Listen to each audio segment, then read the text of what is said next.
欢迎回到每日镜第504期。那 SoundCloud 又出最新短片了，它里面有几个音效设计技巧，我觉得非常值得我们拿出来学习。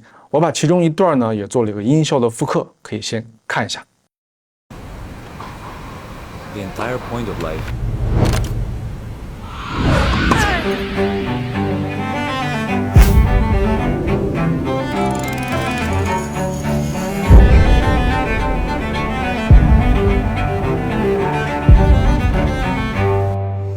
这个里面，我认为对于新手学剪辑的朋友非常友好的一个技巧就是音效的叠加技巧。比如说路灯打开的这个镜头，我们单一的放一个开关音效就是这样。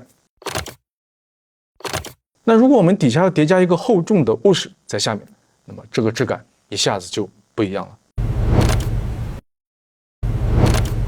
同样的，这个地方取网球还有击球的动作也叠加了2个音效。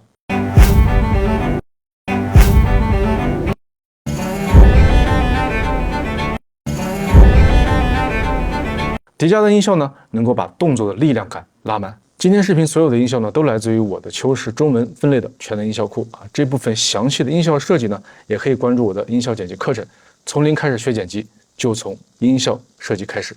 下期见。